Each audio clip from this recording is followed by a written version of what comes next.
अस्सलाम वालेकुम students.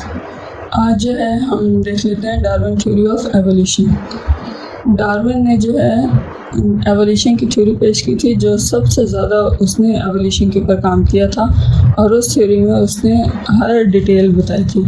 Actually क्या हुआ था कि जो डार्विन था वो दुनिया के सफ़र पर गया था। HMS बीगल जो थी वो कश्ती का नाम था, और इस कश्ती के थ्रू जो है उसने पूरी दुनिया का सफ़र किया था। पूरी दुनिया का जब उसने सफ़र किया तो मुख्तलिफ़ इलाकों में जाके उसने मुख्तलिफ़ चीज़ें देखी, और मुख्तलिफ़ चीज़ें जो हैं उससे उसने डिस्कवर किया कि मुख्तलिफ़ एरियाज़ में पॉपुलेशन जो है, ऑर्गेनिज़म्स जो हैं, सेम स्पीशीज़ हैं, उन्होंने डिफरेंट तरह से अडॉप्ट किए हैं।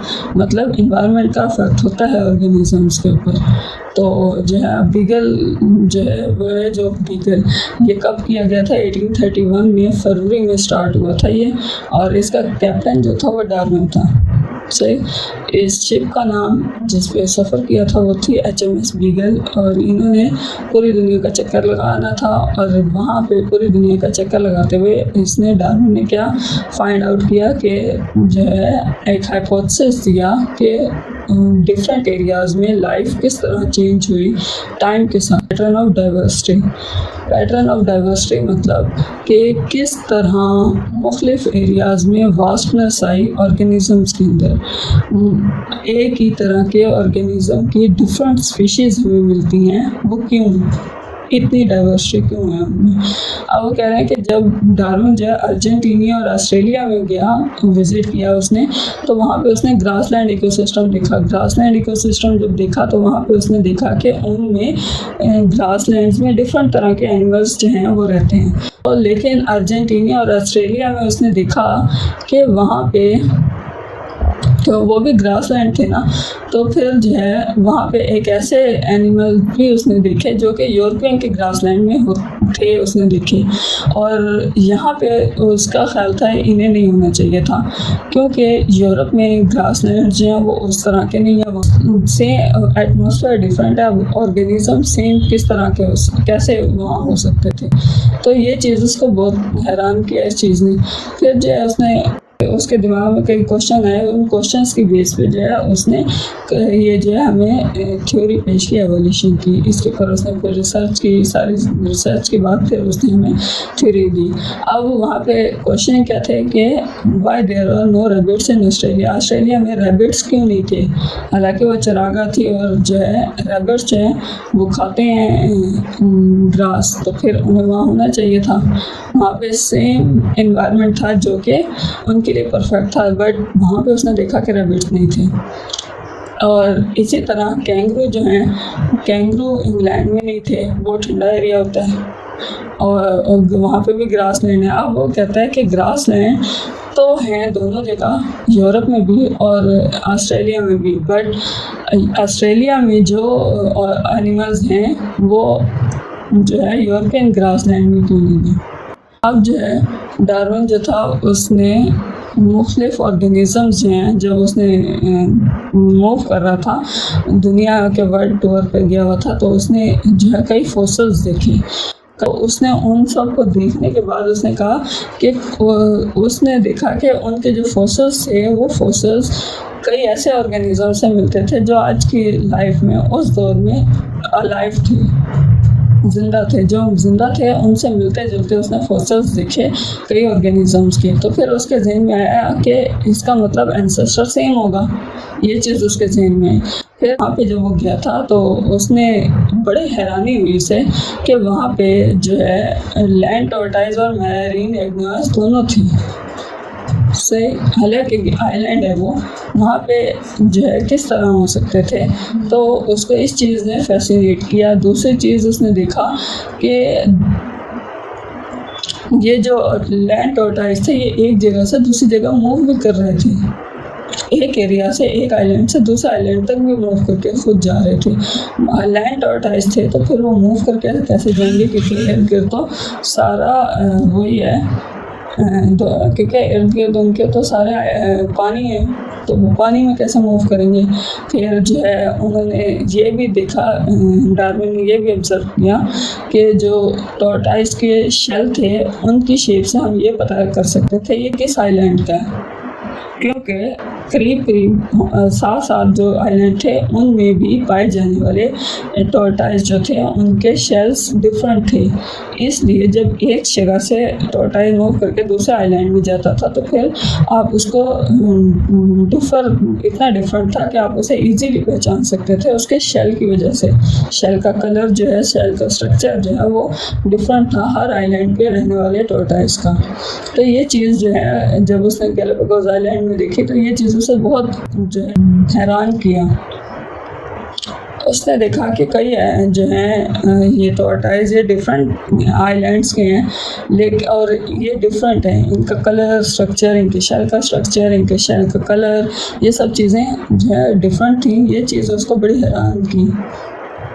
फिर उसके बाद जो है गैलापागोस में आइलैंड में क्या क्या चीज़ें उसने ऑब्जर्व की। डार्विन ने देखा कि लैंड टॉर्टाइज हैं और डार्विन फिंचेस हैं, ब्लू फुटेड बूबी जो हैं अब बहुत कम पाई जाती हैं दुनिया में। उसने ये सारी चीज़ें उसने ऑब्जर्व की जब वो गैलापागोस आइलैंड पे पहुंचा। गैलापागोस आइलैंड में फिंचेस देखें, फिंचेस में डिफरेंट बीक्स थी, डिफरेंट एरियाज़ की फिंचेस की। कुछ जो थी फिंचेस उनकी बारीक थी, कुछ जो है उनकी मोटी बीक थी। अब ये जो बीक उसे हैरानी हुई कि ऐसा क्यों है तो सब फिंचेस, तो इनके बीक क्यों डिफरेंट हैं, डिफरेंट एरियाज़ पे रहने वाली फिंचेस की। और इसी तरह जो है बूबीज़ के ब्लू फीट क्यों हो गए, हालांकि इनके वाइट थे, तो क्यों हो गए। ये अडॉप्टेशन की उन्होंने, मगर क्यों की, इसकी रीज़न क्या थी, इस चीज़ ने हैरान किया उसे। ब्लू फीट के लिए क्या एटमॉस्फेयर था या क्या रीज़न थी कि ब्लू फीट उनके लिए एडॉप्टेशन ज़रूरी थी, ये सब चीज़ें इस चीज़ ने हैरान किया डार्विन को। इसी तरह जो है डार्विन ने ऑब्जर्व किया कि बहुत सारे कुछ ऑर्गेनिज्म जो हैं वो बहुत सारे अपने जो है डिसेंट्स प्रोड्यूस करते हैं, उनकी नेक्स्ट जनरेशन जो होती है बहुत ज़्यादा होती है, तो इस तरह ओवर प्रोडक्शन हो जाती है। जब ओवर प्रोडक्शन हो जाती है तो फिर कैसे सर्वाइवल उनका पॉसिबल होता है। इस चीज़ से ही तो एवोल्यूशन की थ्योरी आई कि सर्वाइवल ऑफ द फिटेस्ट होगा।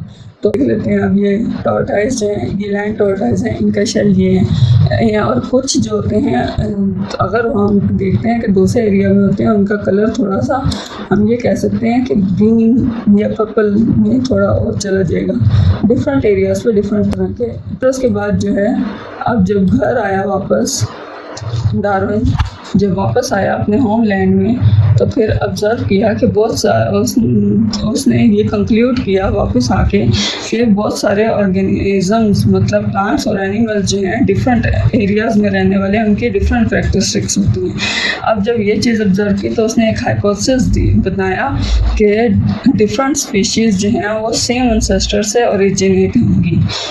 अगर इन्वायरमेंट के हिसाब से वो अपने अंदर चेंजेस कर लेते हैं, वो चेंजेस जो हैं वो कैरेक्टरिस्टिक्स उनको वहाँ सर्वाइवल में हेल्प करती हैं।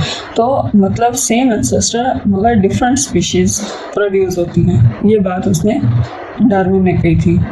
फिर उसके बाद उसने बाकी लोगों की एवोल्यूशन की थ्योरीज़ को देखा कि एवोल्यूशन के बारे में बाकी लोगों ने क्या रिसर्च की है। जब उसने जेम्स न्यूटन को देखा 1795 में, उसका था थ्योरी ऑफ जियोलॉजिकल चेंज उसने दी थी कि उसने कहा था कि अर्थ की जो शेप अब है पहले ऐसी नहीं थी, कई फोर्सेस इसके ऊपर ऐसी लगी कि उन्होंने अर्थ की सरफेस की शेप को चेंज कर दिया।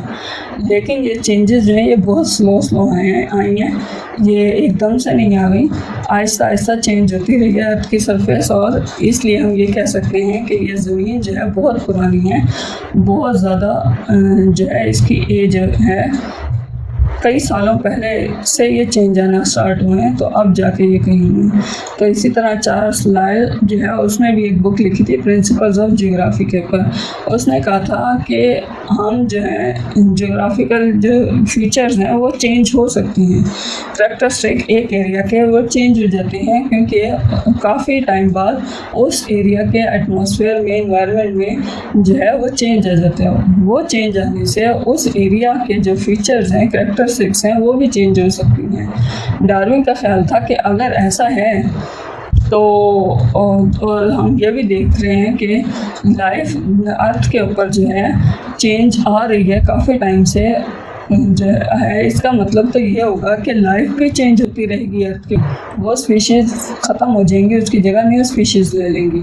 तो ये चीज़ उसके ज़हन में आई। यहाँ से एवोल्यूशन की उसने थ्योरी दी कि चीज़ ऑर्गेनिज़म्स एवॉल्व होते रहते हैं अपने चेंजिंग इन्वायरमेंट में जो है, ताकि वो इजीली अडॉप्ट कर सके अपने चेंजिंग इन्वायरमेंट को। अब जो है डार्विन ने इन सब को देखते हुए, लोगों की एवोल्यूशन के ऊपर काम देखा, अपने जो उसने ऑब्ज़र्व किया था उन सब चीज़ों को देखते हुए डार्विन ने कुछ हमें कंक्लूजन दिया। अब वो क्या थे? पहली चीज़ उसने जो ऑब्ज़र्व की थी वो ये थी कि ऑर्गेनिज़म्स बहुत सारे ऑफस्प्रिंग प्रोड्यूस करते हैं। जब नेक्स्ट जनरेशन में ज़्यादा हो जाएगी तो फिर रिसोर्सेज तो उतने ही हैं, रिसोर्सेज तो ज़्यादा नहीं हो गए। अब रिसोर्सेज जब लिमिटेड हो गए और ऑर्गेनिज़म ज़्यादा हो गए तो उनमें कंपटीशन आ जाएगा। पहला कंक्लूजन ये था उसका कि कंपटीशन फॉर सर्वाइवल शुरू हो जाएगा। जब कंपटीशन फॉर सर्वाइवल आएगा तो फिर हम ये कह सकते हैं कि कौन सर्वाइव करेगा। तीसरी चीज़ उसने जो ऑब्ज़र्व की थी वो ये थी कि जो ऑर्गेनिज़म्स, कुछ ऑर्गेनिज़म, बहुत सारे ऑर्गेनिज़म्स ऐसे हैं जो उनके एंसेस्टर सेम थे लेकिन अब वो डिफरेंट स्पीशीज़ में कन्वर्ट हो चुके हैं। उनकी बहुत सारी स्पीशीज़ आ गई हैं। बहुत सारी स्पीशीज़ हमें क्यों मिली? क्योंकि वहाँ पे जब सर्वाइवल के लिए कंपटीशन आ गया तो हर स्पीशी ने ऐसी अपने अंदर कैरेक्टरिस्टिक अडॉप्ट की कि वो उस इन्वायरमेंट के मुताबिक अपने आप को ढाल सके। अब उसमें से जिस ऑर्गेनिज़म की कैरेक्टरिस्टिक या जिस स्पीशी की कैरेक्टरिस्टिक जो है वो इतनी अच्छी थी कि वो इन्वायरमेंट के साथ अडॉप्ट कर गया, तो फिर वही फिट है, वो ऑर्गेनिज़म फिट होगा। मतलब सर्वाइवल ऑफ द फिटेस्ट, वो ऑर्गेनिज़म या वो स्पीशी सर्वाइव करेगी जो कि उस इन्वायरमेंट के लिए फिट होगी। यहाँ पे है the most well adopted individual from one generation will leave the most offspring. अब उसमें वो कह रहे हैं जो स्पीशी सबसे ज़्यादा फिट होगी उस इन्वायरमेंट के अकॉर्डिंग तो फिर वही सबसे ज़्यादा ऑफस्प्रिंग प्रोड्यूस करेगी। ह्यूमन्स का एंसेस्टर्स को बताया हुआ कि वो किस तरह है, ये एवोल्यूशन किस तरह हो रही थी। ये सारी यहाँ पे चार्ट दिया हुआ है आपको। अब जो है फिर ये सब चीज़ें देखते हुए जो डार्विन है, डार्विन ने 20 साल पहले जब उसने ये सारी दुनिया का सफ़र करने के बाद चीज़ें ऑब्ज़र्व की, चीज़ें कंक्लूड की, तो फिर उसने एक बुक लिखी ओरिजिन ऑफ स्पीशीज़ के। ऑर्गेनिज़म्स या स्पीशीज़ जो हैं, डिफरेंट स्पीशीज़ एक ही तरह की जीनस की या एक ही तरह की एक ही जीनस से डिफरेंट स्पीशीज़ या डिफरेंट फैमिलीज़ किस तरह ओरिजिनेट हुई, ये सारी चीज़ें इसने बुक के अंदर डिस्कस की हैं। 1859 में इस बुक को पब्लिश किया गया था। अब इसको एवोल्यूशन बाय नेचुरल सिलेक्शन के नेचर किस तरह सिलेक्ट कर रही है डिफरेंट ऑर्गेनिजम्स को, ये सब चीज़ें इसमें डिस्कस की हुई हैं। अब हम जो है आगे बाकी जो है हम देख लेंगे नेक्स्ट में। अब डिफरेंट जो है टर्म्स डालेंगे। चलें ठीक है, यहीं पे हमारा लेक्चर होता है एंड इंशाल्लाह मुलाकात होगी। फिर आगे बढ़ते रहें बगैर किसी को गिराए।